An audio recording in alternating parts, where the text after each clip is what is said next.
En el día de hoy han pasado cosas interesantes, le comentaba a Carlos Felipe, donde se tenía previsto un contenido para la presentación de hoy y a través de alguna metodología interactiva, hasta la 1 de la mañana me estaban escribiendo: doctor, ¿por qué no habla de esto? ¿Por qué no dice esto? ¿Por qué no menciona esto?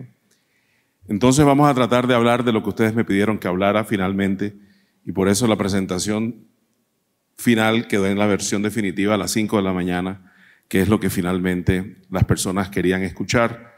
Algunas cosas relacionadas con la reforma, algunas cosas relacionadas con la actual situación del sistema desde la perspectiva del IBC, pero también lo que es el futuro. Lo primero que hay que decir es que tanto la ministra Carolina Corcho como mi persona estamos desempeñando unos cargos, unas dignidades por voluntad del presidente Petro, pero somos instrumentos presentes de escenarios futuros. Es decir, manejamos dos tiempos en nuestros roles y funciones. Un tiempo relacionado con nuestra actividad dada por nuestro deber funcional de nuestro cargo, y otro construyendo un escenario que debe conducir a un futuro que Colombia dispuso se generase el cambio que desea tener como país, incluyendo el sector salud, y cuya voluntad se expresó el 19 de junio pasado, cuando la mayoría de los habitantes de este país depositaron una decisión a través del voto popular. Entonces, en ese orden de ideas, vamos a construir un escenario histórico para ver de dónde venimos, dónde estamos y para dónde vamos. Lo que ven ahí es la portada de un libro. El libro de la esperanza, la hemos denominado nosotros. Es un libro que se construyó con base a el tiempo, la dedicación, el esfuerzo, el conocimiento de unas personas que creímos que era posible un cambio en este país. A partir de diferentes sectores, 10 sectores en general, se generaron propuestas para posibilitar desde la realidad de los derechos una alternativa transicional en este país. El escenario puntual del sector salud se expresa en el capítulo 3 de esta producción, y es el que se relaciona con el sector salud. Y gira alrededor de un marco legal de carácter estatutario que definió el ámbito de un derecho, el derecho fundamental a la salud, que es la Ley 1751 del 2015. Ley que es de obligatorio cumplimiento y no como algunos actores creen que es de optativo o discrecional cumplimiento, y por lo tanto procuramos con la iniciativa que esos segmentos de la ley que algunos actores ni siquiera se han estrenado lo pongan en cumplimiento. Y es el ámbito que definió ese marco legal llevado a la práctica. ¿Y quiénes participamos de ese proceso en el capítulo que nos convoca en ese momento? Ustedes ven ahí algunos nombres de personas que hoy estamos frente a realidades de responsabilidad en gobierno y en entes de control. Empieza la ministra actual, Carolina Corcho. Igualmente aparecen personas como Félix Martínez, próximo director de la ADRES, Luis Alberto Martínez, viceministro de Protección Social, Néstor Álvarez, insigne defensor del derecho a la salud en Colombia, y mi persona. Es decir, tenemos ahora la responsabilidad de llevar a la realidad lo que fue un postulado, un programa de gobierno que se conduce poco a poco a través de un escenario normativo en un proyecto de ley que se ha estructurado a lo largo del tiempo, 3, tal vez más años, desde la sociedad civil, pretendiendo construir un sistema que gire en torno al usuario desde la perspectiva del respeto al derecho a la salud. Ese escenario será posible siempre y cuando el Congreso de la República, una vez se radique ese proyecto de ley en el primer semestre del próximo 2023, se genere el debate correspondiente y pase lo que aparece como proyecto de ley. Llama la atención que es un momento de verdad en el sistema, porque hoy tenemos un sistema fallido. Después de 30 años, cada día comprobamos que las cosas finalmente no resultaron como se diseñaron y que el derecho a la salud hoy no pasa de ser una retórica. Y lo vamos a comprobar a lo largo de esta presentación.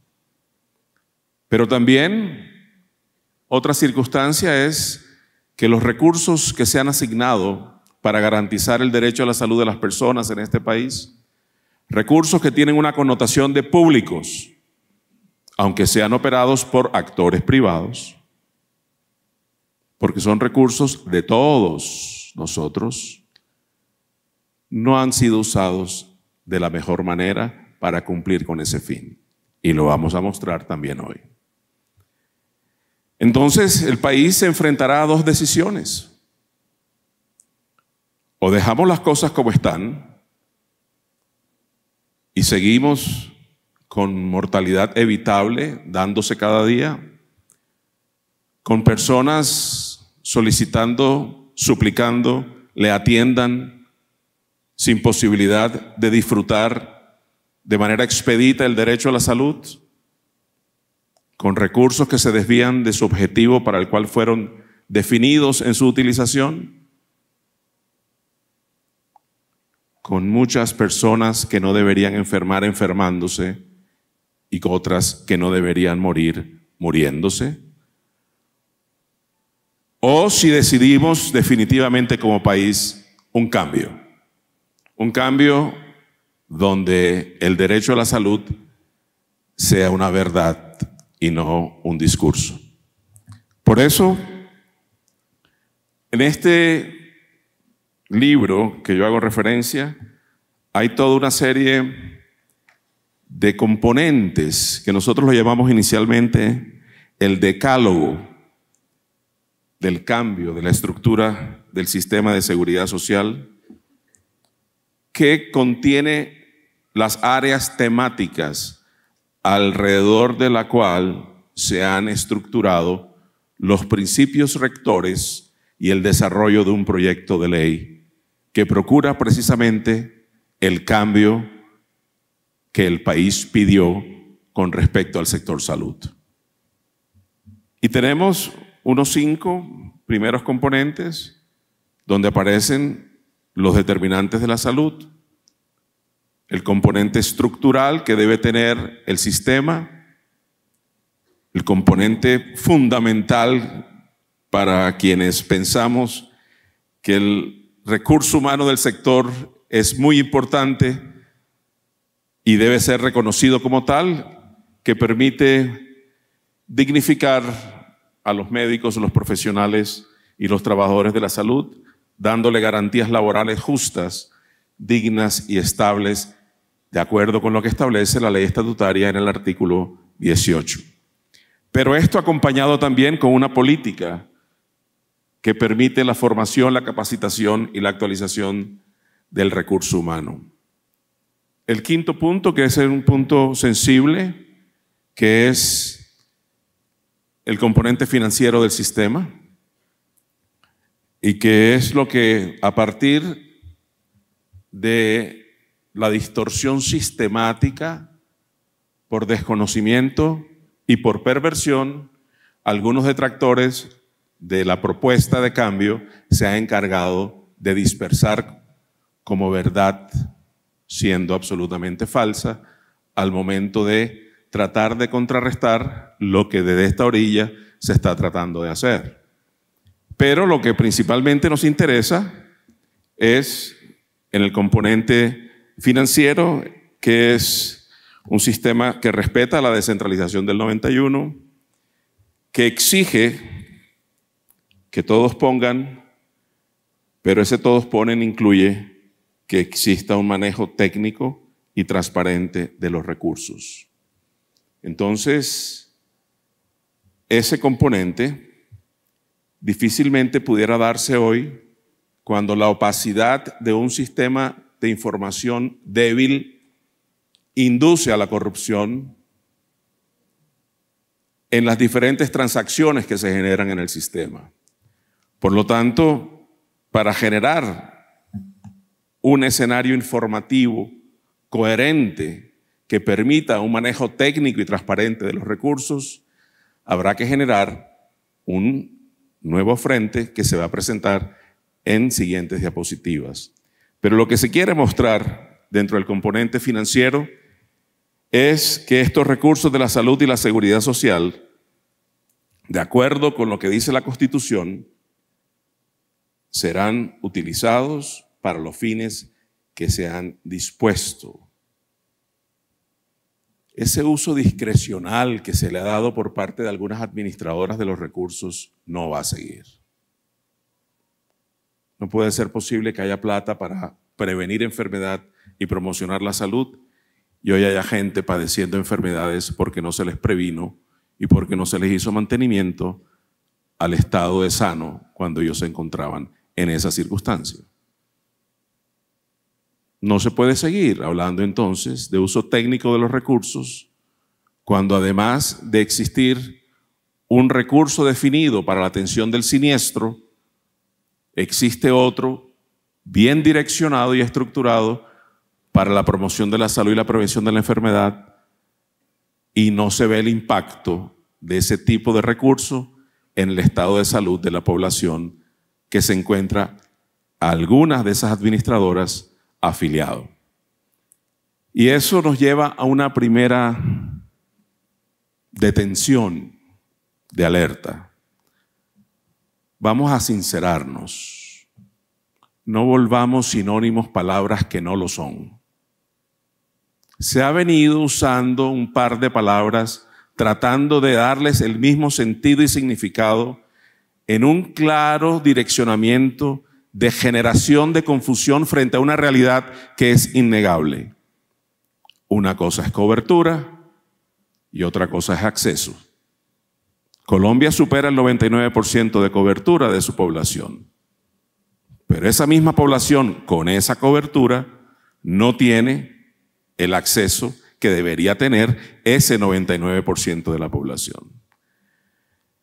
Si eso fuera cierto, no se colocaran las tutelas de manera diaria en que se colocan hoy para requerir servicios que han sido negados mediante diferentes y particulares esquemas de negación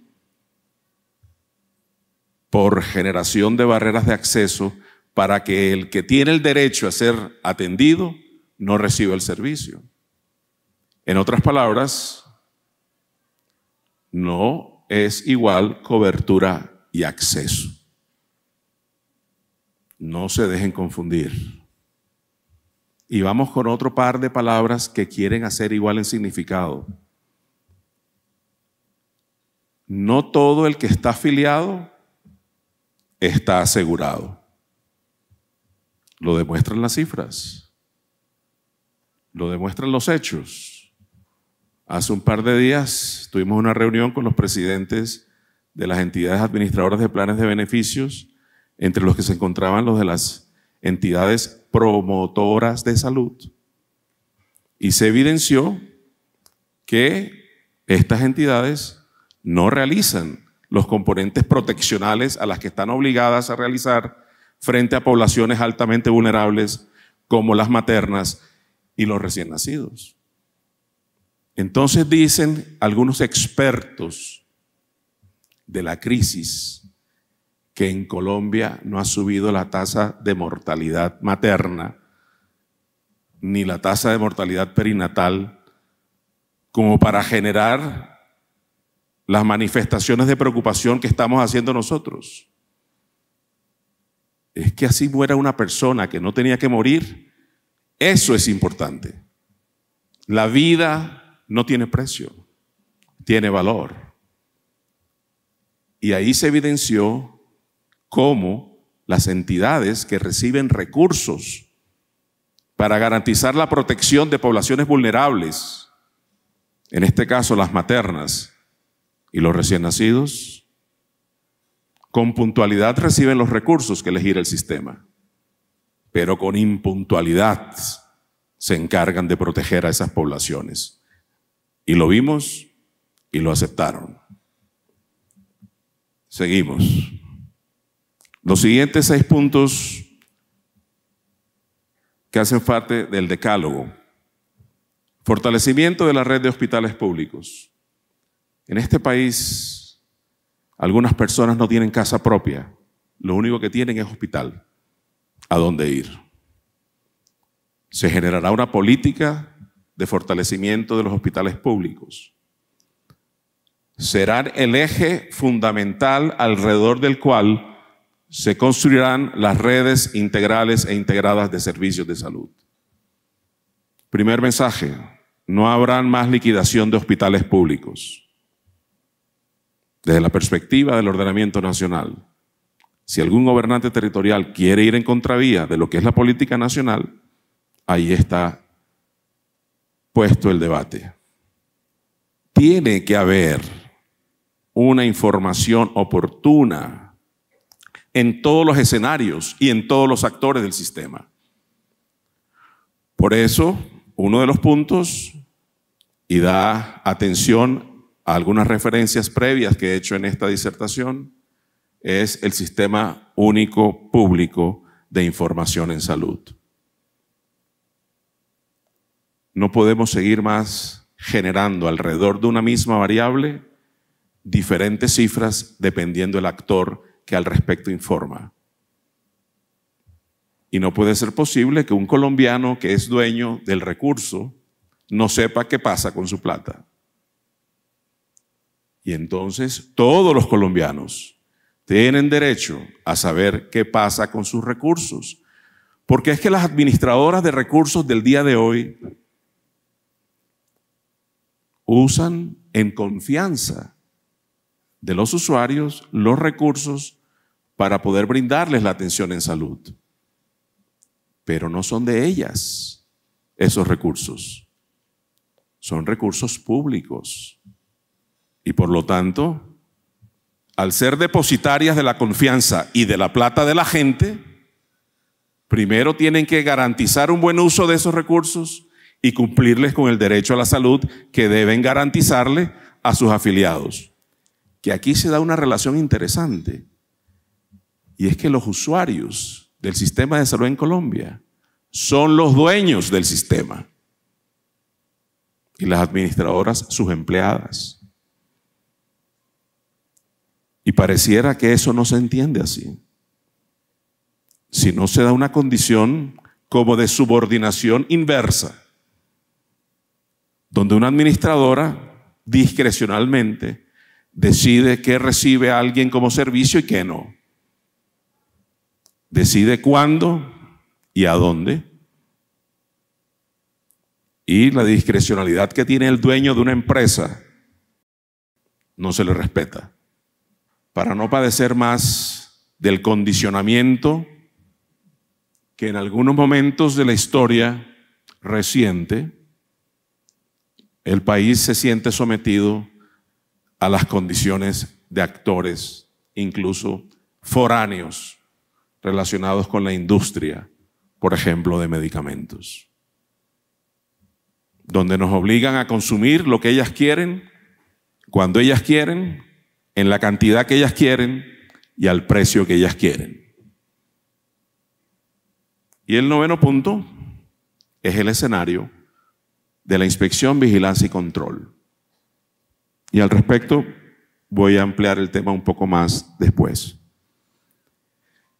Para poder hacer todo esto posible, donde el derecho a la salud es el norte de este proceso, se requiere que todo aquello que había como marco legal o reglamentario que no coincida con este principio sea derogado. Entonces, este tipo de iniciativa que será presentado como proyecto de ley a partir de una doble iniciativa, sociedad civil y gobierno, no va a construir un escenario de las rutinas que se han venido haciendo como reformas en este país en los pasados 30 años, que son reformas estéticas, cosméticas, poco contundentes en la profundidad y muy amplias en la normatividad.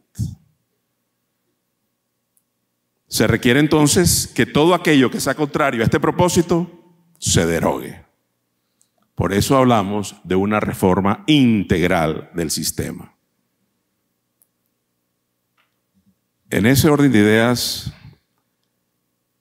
esta mañana vamos a tratar de abordar de manera sucinta algunos aspectos que a muchos de ustedes les ha interesado saber y me han pedido que aborde aquí.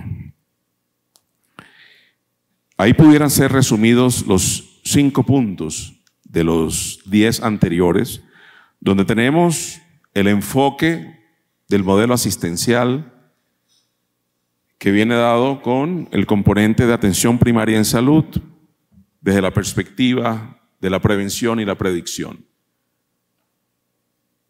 Los que estudiamos modelos de salud y conocemos la historia del proceso evolutivo de los modelos, sabemos que se iniciaron desde un enfoque puramente caritativo, pasó al curativo, llegó al preventivo. Colombia a veces está en el preventivo en algunos temas, en otros ahí no está, sino sigue en el curativo, pero la tendencia es lo prediccional. Ya no solamente cómo se previene una enfermedad, sino cómo se detecta el padecimiento futuro de alguien para poderlo intervenir de tal modo que de manera precoz se logre neutralizar lo que pudiera ser una afectación futura y que le impediría desarrollo intelectual, productivo y en general. El segundo punto, sistema único de información público e integrado. Todo esto requiere de una reforma integral, no segmentada ni parcial, y bajo el enfoque de los determinantes de la salud que están definidos en su cantidad desde la perspectiva de la internacionalidad y que fueron ratificados mediante sentencia por el Alto Tribunal de la Justicia que vela por los derechos de nuestro país, como es la Corte Constitucional. Son 14. El gobierno inicia con abordar 2 en esta primera etapa del gobierno, que es nutrición y agua potable. Porque no puede haber un país que evolucione hacia la productividad con desnutrición a bordo. Y no es posible que se den circunstancias como los que hay hoy todavía en una gran parte del territorio nacional donde no existe el agua potable. Y al no haberla, tenemos todo un conjunto de factores que predisponen a la enfermedad. Y obviamente tenemos, no porque esté de quinto es el menos importante, y es la dignificación de los trabajadores y las trabajadoras del sector salud. Hoy Colombia tiene, dentro del esquema de vinculación de los trabajadores y los trabajadores de la salud, cerca del 70% de contratos que son contratos basura. Es decir, no le garantizan seguridad social, no permiten tranquilidad, dignidad en los componentes remuneracionales, oportunidad de pago, cuantificación de la remuneración. Y esto no puede seguir. Y eso creo que es una necesidad sentida por todos los que alguna vez dedicaron esfuerzo, tiempo, dinero en formarse para generar conocimiento que, acompañado de destrezas y habilidades, se constituyen en soporte de la atención de la salud de un país. Y por eso hay que dignificarlos. Cuando anunciaron mi presentación aquí, colocaron unas frases, asumo que fue Carlos Felipe, donde dije que nunca antes un superintendente de salud había tenido la perspectiva de acompañar una transformación tan grande del sistema de salud que pretende eliminar, y colocó dos cosas: la intermediación financiera y recuperar los recursos públicos, con una línea transversal de defensa del derecho a la salud. Me voy a detener ahí un poquito.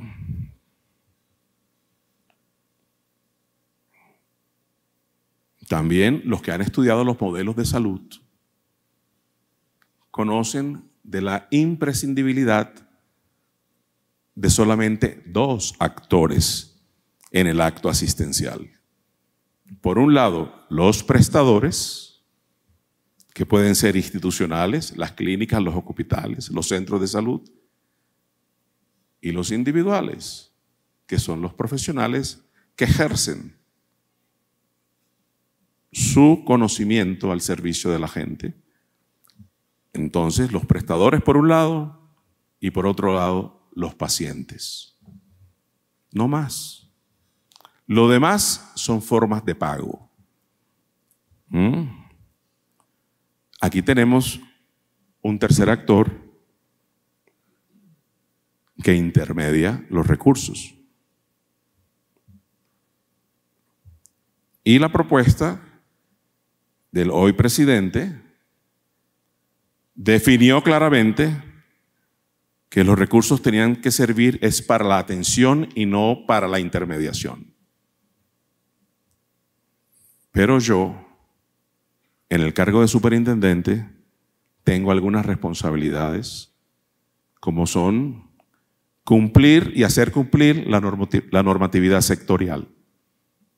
Entonces también se ha generado, dentro de esa línea de matriz de opinión, que llegamos para acabar las EPS. Y yo les voy a comprobar que no es cierto. Porque más bien, ellas se están acabando solas. Antes de mi llegada, hace hoy un mes,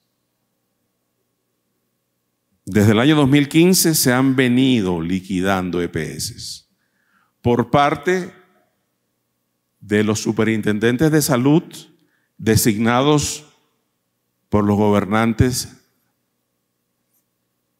que existieron en los pasados años. Y ellos generaron la decisión de liquidarlas. Cuando yo llegué, la foto en septiembre indicaba que había 11 procesos liquidatorios de este tipo de entidades, 4 de estas liquidaciones ya finalizadas y una de carácter voluntario que ya había cursado. En el 2015, Saludcop, y antes de mi llegada, Medimás en marzo del presente año 2022. 14 EPS. Yo no las acabé. No las acabó el gobierno de Petro. No fue el discurso de la ministra Corcho. Yo solo he actuado para ese tipo de decisiones en las 2 rojas que ustedes ven ahí, con Fahuila y con Vida. Una a los 4 días de la posesión y otra la semana pasada. Pero yo no fui en búsqueda de la liquidación de esas entidades, sino que quienes me precedieron generaron todo un acervo documental para que yo tomara la decisión cuando llegara por la normatividad vigente, y la tomé. ¿Por qué?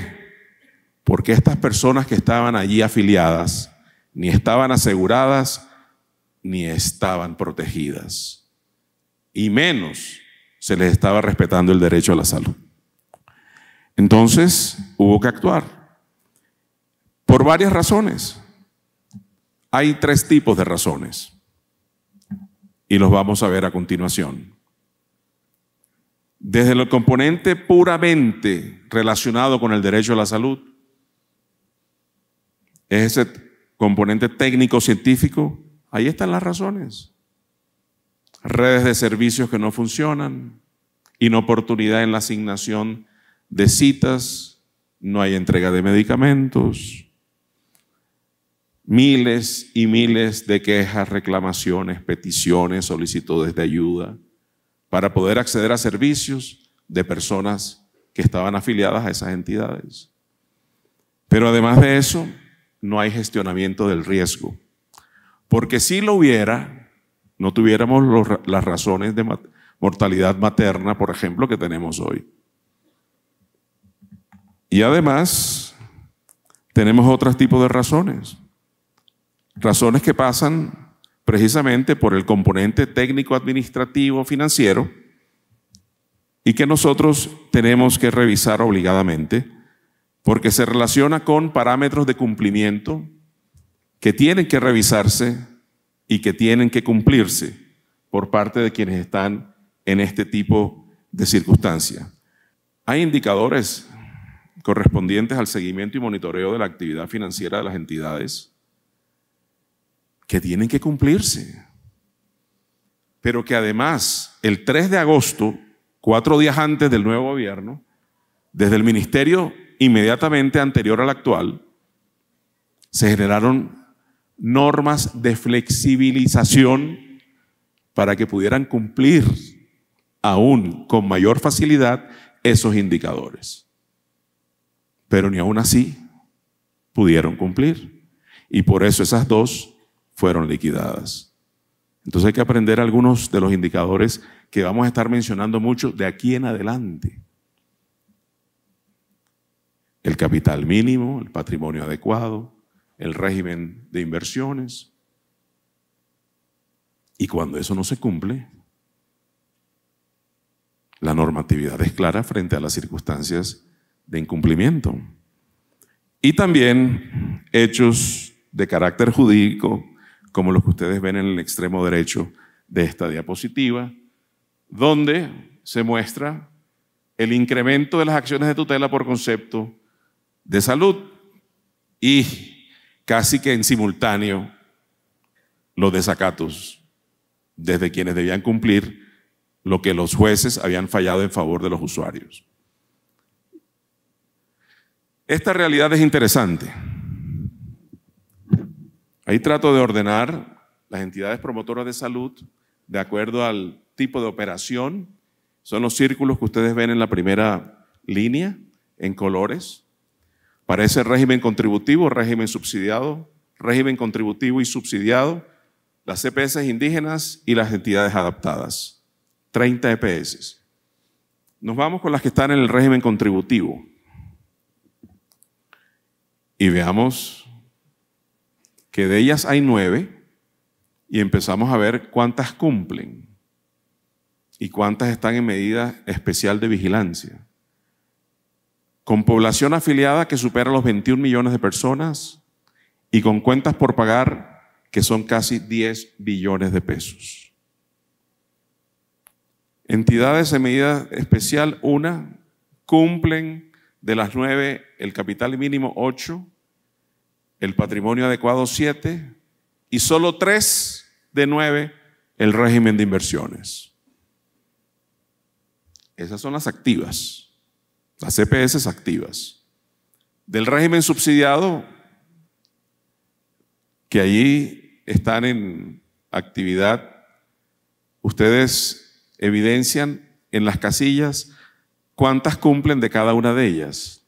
Esas son 11 y se desagregan en el cumplimiento de cada uno de esos factores, al igual las que están combinadas, que hacen tanto contributivo como subsidiado, las indígenas.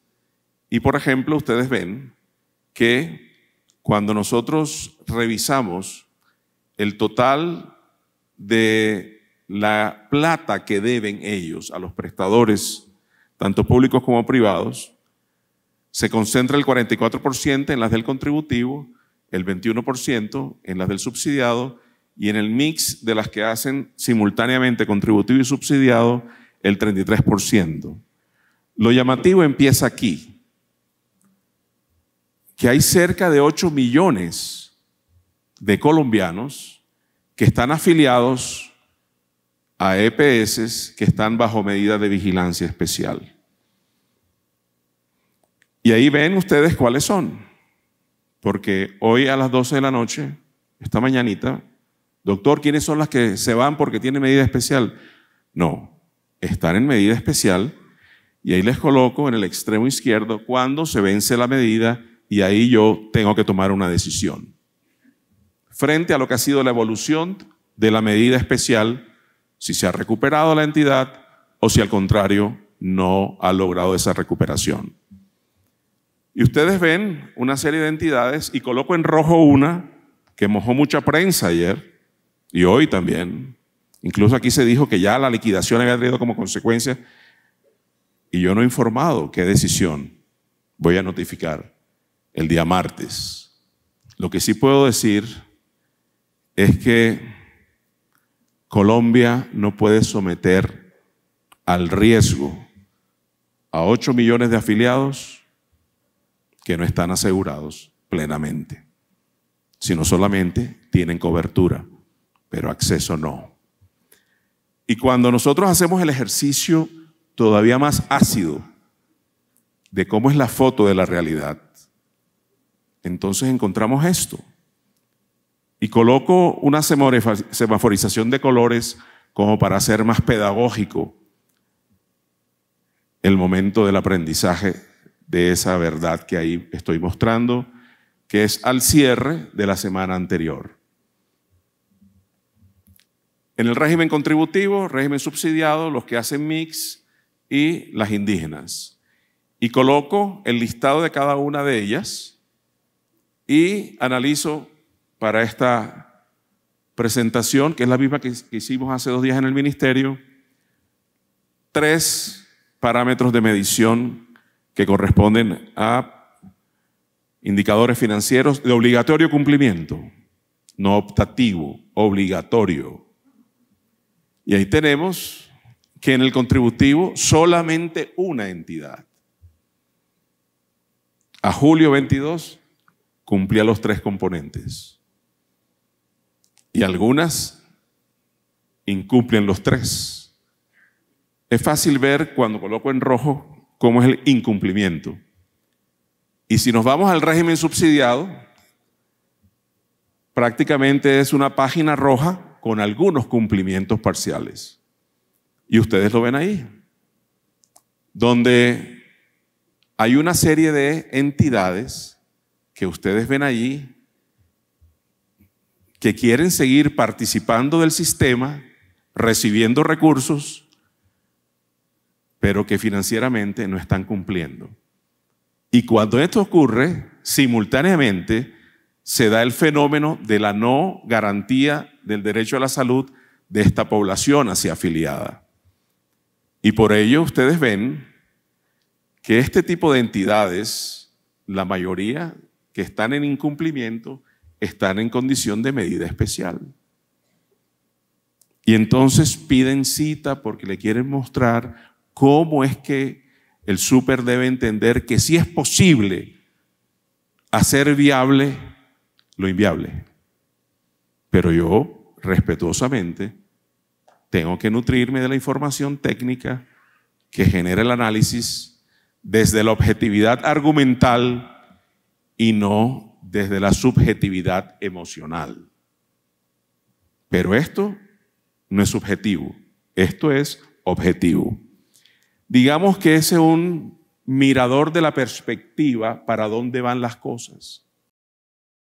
Y lo vemos inclusive con un componente que está en blanco que dice SD, sin datos. Entonces, el peor de los mundos. No garantizan el derecho a la salud de sus afiliados, no cumplen los indicadores financieros y no reportan. Entonces, esto no puede continuar. Porque son 67 billones de pesos expuestos a este tipo de circunstancias. Y Colombia merece un futuro distinto. Merece un futuro donde el recurso dispuesto y disponible cumpla su efecto. Solamente en este año, cuando me armaron la diapositiva, yo quise ser muy actualizado para no generar información acumulativa. Porque entonces cuando uno presenta esas cifras, vienen otros y dicen, pero es que en Colombia, bajo el esquema del aseguramiento, se realizan tantos y tantos y tantos millones de momentos de atención. Entonces, me voy a ir nada más al año 2022. Bien. La Super recibió 638.235 peticiones, quejas, reclamos, solicitudes de apoyo, de orientación. Solo de enero 1 a julio del 2022, casi 640.000 quejas. Esto ya de por sí es una cifra que preocupa. Pero lo que más preocupa es lo que viene en el análisis inmediatamente siguiente. Y es que el 35% de estas quejas hacían referencia a pacientes con peligro de pérdida de la vida. Es decir, riesgo de vida. Y cuando hacemos la distribución de riesgo de vida por tipo de régimen, encontramos que la mitad correspondían al contributivo, combinado el 28% al subsidiado 21%, pero lo que estamos viendo es que la gente se queja, pide ayuda, porque o si no se muere. 35%, bastante. Muchos de ellos con enfermedades absolutamente prevenibles. Muchos de ellos con enfermedades que no debieron ocurrir. Y cuando le preguntamos cómo han sido los esquemas de acceso a los planes de promoción de la salud, nunca. Pero a nombre de esa persona, la entidad sí recibió recursos desde el mismo momento en que se afilió. No se invierte en la salud de la persona el recurso disponible. Entonces, desde esa perspectiva, nosotros cuando llegamos generamos 3 dimensiones como nuestra meta de trabajo. Construir una superintendencia cercana, amiga, solidaria, pero para eso tenemos que generarnos la confianza de la ciudadanía. Las encuestas muestran que la confianza que tiene el ciudadano en la superintendencia de salud es del 70%. Es decir, por cada 100 personas hay 30 que no creen en la superintendencia. Aquí entonces cabe ese momento análogo, o una persona es honesta o es deshonesta, pero semi-honesta no hay. Nosotros no queremos que haya una percepción tan baja de confianza. ¿Usted se casaría con alguien al que solamente le tiene el 70% de confianza? Seguro que no. Y cuando lo hace, sufre. Y le dice el papá o la mamá, te lo dije. Para ello tenemos que tener una capacidad resolutiva ante las necesidades que manifiestan quienes acuden a nosotros. Y tenemos que generar oportunidad. No podemos brindar la solución informando que el medicamento ya está disponible cuando tiene 7 días de sepultado el que fue paciente. ¿Verdad? O como ayer ocurrió que una administradora de recursos le informó la disponibilidad de vacunas a una niña que llevaba 7 meses de fallecida. No se puede. Nosotros no queremos igual comportamiento.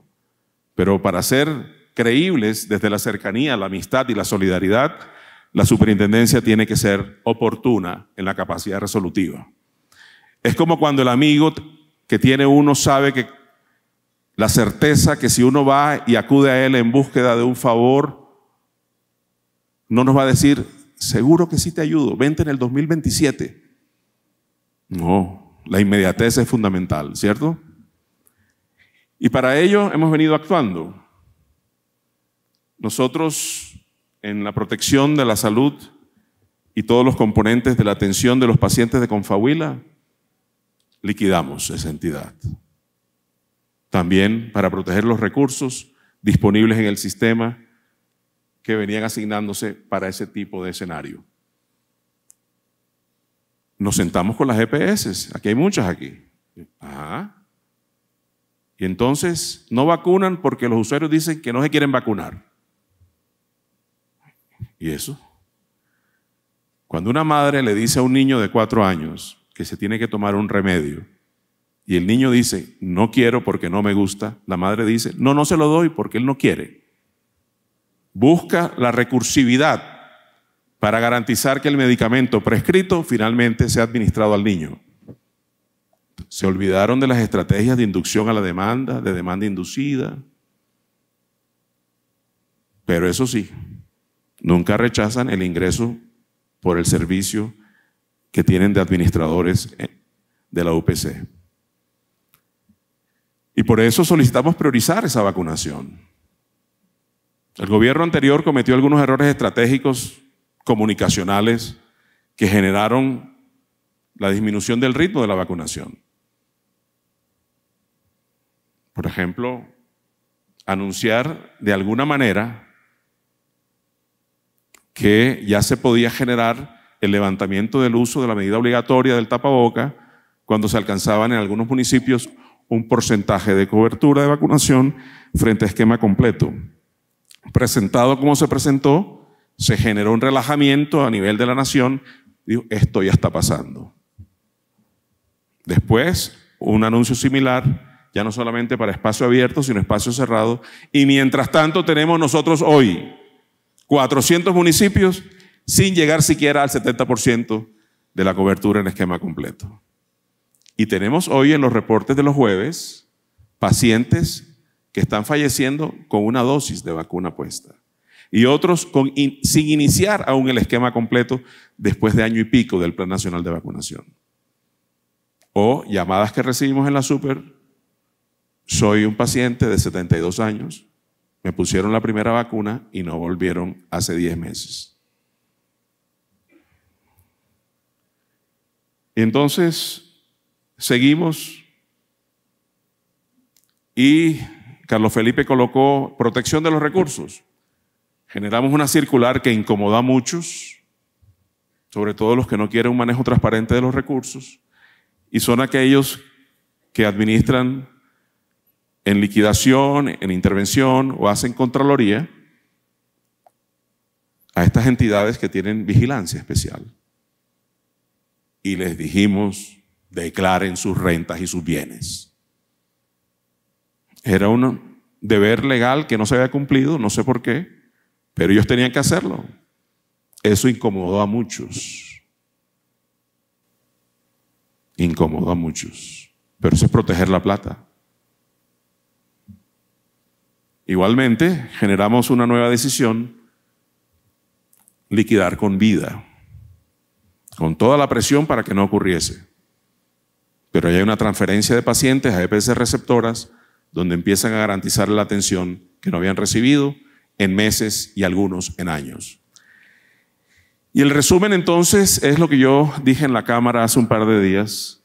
Encontramos un sistema de salud con dificultades y fallido, porque no logró lo que definió como propósito principal hace 30 años. Y seguimos. El tema de la mortalidad materna. Nos reunimos con los presidentes de las EPS y advertimos que eso no puede seguir así. Yo no soy una persona que llegó a eliminar las EPS. Sí llegué a eliminar las que no garantizan el derecho a la salud. Y las otras se siguen eliminando solas. no podemos llegar a lo que está ocurriendo en algunas circunstancias. Los que manejan cáncer, doctor Osorio, que lo veo en primera fila, saben muy bien lo que voy a decir. El acceso al tratamiento oncológico, aún y a pesar de un marco normativo que debería haber facilitado el acceso a los servicios, sigue siendo un peregrinaje de una persona que tiene derecho a recibir servicios de salud. Por tanto, no podemos llegar, y lo dije hace 2 días, al punto donde estas entidades determinen quién vive y quién muere. Porque ellas no están para eso, están para garantizar el derecho a la salud. No es un rol fácil, porque me constituyo en una persona que no resulta grata para aquel que le acaba el negocio de la maldad. Es lógico, ¿verdad? Pero nosotros llegamos no para trabajar por opinión, sino por convicción. Lo impopular de las medidas que se adoptan desde la superintendencia no afectan seguirlas tomando, porque nuestros índices de popularidad no vienen dados por los ratings de imagen del funcionario, sino por el número de personas que evitamos fallecer si podemos lograr intervenir, que las personas reciban su atención correspondiente. No llegamos buscando otro tipo de propósito. Sin embargo, existe en el horizonte una obligación, y es construir un escenario hacia una opción distinta, que coloco nuevamente en la mente de quienes están aquí presentes esta mañana. ¿Queremos más de esto? ¿O queremos un sistema donde el derecho a la salud sea lo que definitivamente marque el derrotero del mismo? Que los recursos se destinen para lo que efectivamente han sido dispuestos. Que la gente no tenga que enfermarse por lo que es evitable tener como enfermedad. La alternativa está. O cerramos los ojos y seguimos así, o los abrimos y cogemos el toro por los cachos. El Congreso decidirá, porque será el debate democrático donde se revisará el futuro de nuestro sector salud. Esto exige el compromiso de todos. Interesante que ya algunas empresas de estas administradoras de recursos nos han dicho, cojan esto y no seguimos. El cambio es lo que debe darse. Y algunas que habían pedido solicitud para tener participación en el subsidiado ya han manifestado su intención de no continuar con esa solicitud. Sin embargo, hay grandes intereses de participación y permanencia. Y en un país, en un Estado social de derecho, es válido, es legítimo todas las acciones conducentes a defender las iniciativas. Pero la mayor y la más importante tiene que ser defender el derecho a la salud. ¿Hasta cuándo vamos a estar en esto? Vamos a continuar tratando de ser solidarios, cercanos y amigos, procurando respuesta resolutiva a todo aquel que acuda a nosotros, en todos los frentes, desde la inspección, vigilancia y el control, con la oportunidad, pero con un tiempo muy definido para hacerlo. Y es este. Vamos a trabajar en este sentido hasta que logremos que la dignidad y el derecho a la salud se vuelvan costumbre en este país y no un discurso o una retórica. Si ustedes están de acuerdo, acompáñenos en este cambio. Muchas gracias.